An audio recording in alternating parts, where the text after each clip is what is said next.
remember on the last video I was showing you the Charger we were working on. Now I quoted, and a couple people wrote back and said, Rick, those cars never came with 360 as an engine. I never said the car came with a 360. What I said was is that this car, when it came to me, it's had a 360 in it. No, they did not come with 360s. They were 318s, I think, 383s, 440s. They didn't come with a 360. But this car, when it showed up, it had a 360 engine in it because someone had just shoved it in there because it was rebuilt, and that's what they did. They didn't worry about matching the numbers. And in Steve's situation, money is an object for him, and like I said, I work within everyone's budget. Now when I say I work within your budget, I still charge you the same rate, but he didn't want to go out and look for another motor when he had a perfectly fine motor here that's running good, that's been rebuilt. He said, just leave it alone. I'm just going to drive the car and have fun with it. I'm not trying to make this by no means a trailer queen.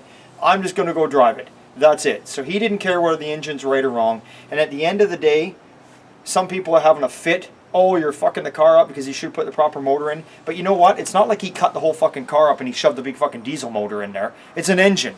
You can take the engine out and get the proper motor, or a proper engine if you ever wanted to again. So he hasn't ruined the car. If anything, at the end of the day, he's saving the car. But with that being said, we've taken off the upper control arms, as you can see. We've gotten in here and we pressure washed everything the best we could. And this is how it came out, nice and clean. That's our oven cleaner trick.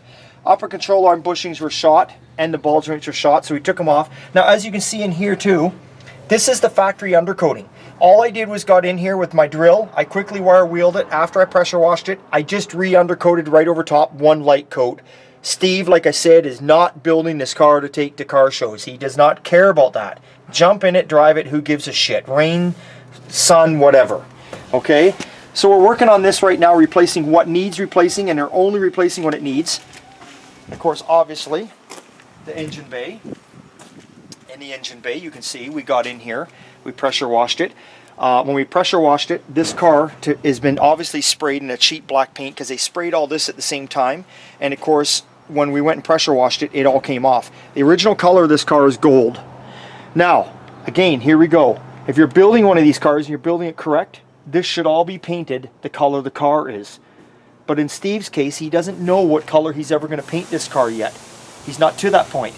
So he said, "Look," I said to him, "We got to put the engine back in. It's easier to spray something on here now while the engine's out." He said, "You know what? Let's just do all the inner fenders and the firewall satin black, and then later in life, when I decide to paint the car, he'll paint all the fender lips and across the back the color the car is." So is it correct? No, it's not correct. But it still is clean. It's still tidy. He's still saving the fucking car. So don't be bitching about it. Okay, there we go. So that's out. So we're working on that. We're going to get ready to spray that satin black pretty quick. Now here's the engine over here.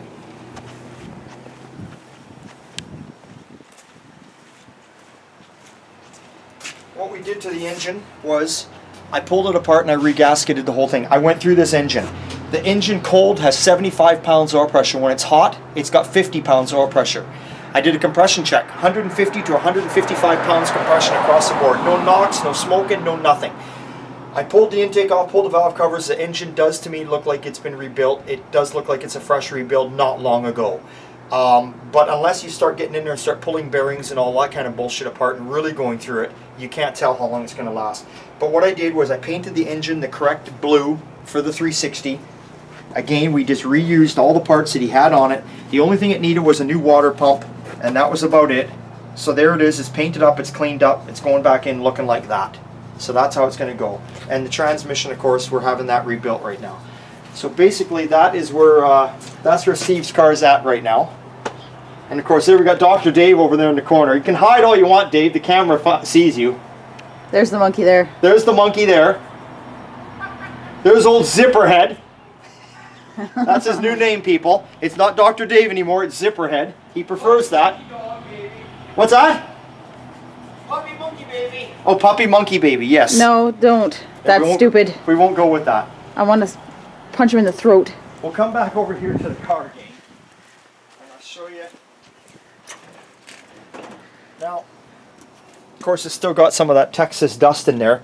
But I cleaned up the floor on that side and wire wheeled it. Now we had one rust hole right over there where my finger is pointing. And then of course right here you can see a patch. Someone had punched a hole through there for some reason. I don't know why, with a chisel. And I patched that. Other than that though, you can see the floors in this car are solid.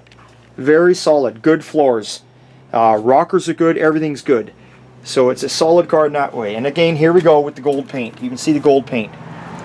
So, of course, you can cross numbers and check numbers, but I've run across so much gold paint on this car that I'm certain it was gold. So there we go. So now, we'll go on to our next project here, which you haven't seen for a while. You haven't seen Graham's, is it 66 or 5? I forget. 6. 6. Ford little pickup. We just hung the doors on it today, Lisa and I. Dave did the beautiful paint work on the doors. And this is an example of how we do it again. We paint everything like this, all the edges like this, and then we assemble it, and then we paint it with the box off, of course. And everything. It's a lot of masking doing it this way, though. When you're done at the end of the day, you'll probably spend a good day masking it to get no overspray on nothing. But this is how we do it. And, so the doors are on, lamps are painted, wiring is started. He's got his new instrument cluster in there, his repop cluster. Looks very nice. Now the shifter handle, don't look at that. That's just something he stuck on there just for now to move it around. It'll have a taller shifter. Now in here, for the engine, he rebuilt the original engine, the 390. He matched it to the color. Valve covers are not staying on, valve covers are coming off. He's got a nice set of Mercury valve covers, which we're going to paint up and put the painted air cleaner. I just got to turn this radio down because they'll tag me. So that's what's going on there. So it's a 390, and I think they built it by some specs that they saw in a book. They figure the motor itself is running around 4.25 horse, the way they built it from another motor they had seen. And that's what's going on there. So on the inner fenders we've got all done. We've got them done in our satin black. And if you come around this way, you know, you can just see we're getting ready to put we're just getting ready to put the front fenders on now.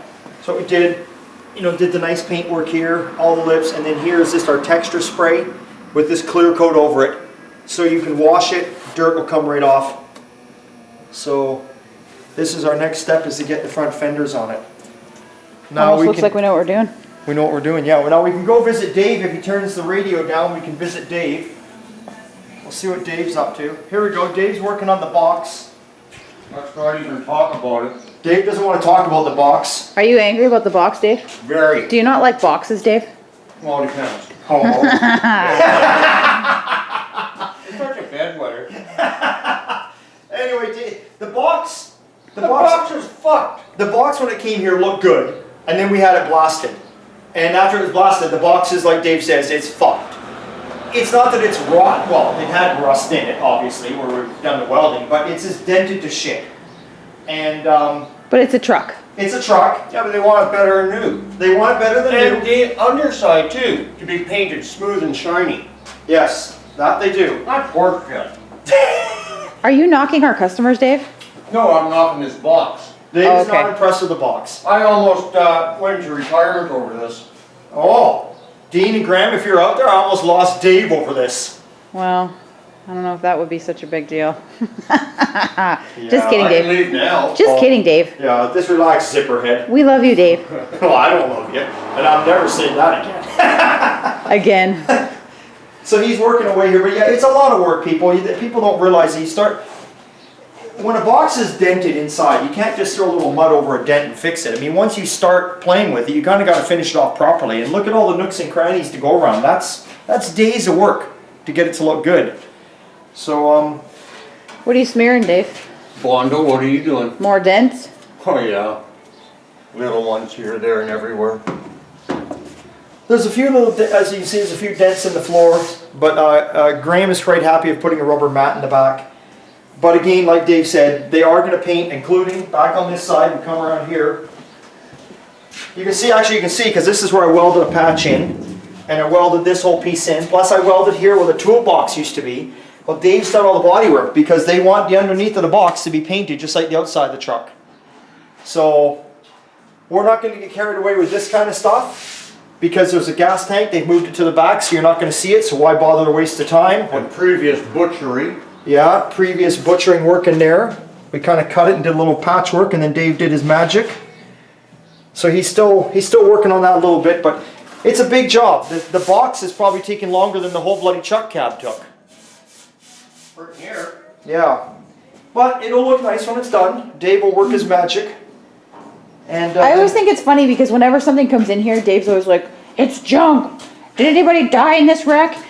And it's like, that's what we do. it is what we do. That's what we do. We People do it, bring us nobody- the stuff that they can't find Anybody anybody die else in to this do. box? We do what other shops can't do. That's right. And I'm not knocking other shops, but we really do. We do what other shops can't do. Even restoration shops, when they get jobs that are rotted out and dented out, much like if you go back and look at the videos of Dean's Pontiac, there's a prime example. That car, literally, and I'm not insulting Dean, but it wasn't even really a parts car. There was much you could get off it, but because it was his father's car, he wanted to do it, and we did it. Even restoration shops, and I, like I said, hate to knock people, but they would have took that car and they would have found a better body, and they would have used his car for what parts they could have. We fixed it. Yeah. We did. It's not saying much for our intelligence, is it? We have a niche market, Dave. You gotta look at the bright side of things. Yeah. People aren't gonna bring us brand new restored cars to work on. What? What do you call a 36 out there? Oh, we better Oh, go on to yeah. this. Yeah, that's a brand new restored car. That we Well, got no, here it was at restored in Martin the 80s. Doesn't matter, look at it. I Actually, know. we'll save that for another video because this one might get too long, and we know the longer the videos are, the longer they are the update. Yeah. So at the end of the day, there you go. The 68 Charger is getting there. Graham 66 Ford pickup is getting there. And Dr. Dave is upset. Dr. Dave is upset today. Whether it's because I called him Zipperhead or just because he doesn't like boxes, I have no And idea. thank you to everybody out there for your concern over my lengthy illness that I had. Nobody even knew. Nobody knew. I never told anybody you were sick for a week. Thanks a lot, you jerk off. There's no crying in the shop, Dave. Yeah, no crying. Okay, so we're signing off. We're signing off. And remember, it's always a good time at Old Time. We'll see you next time.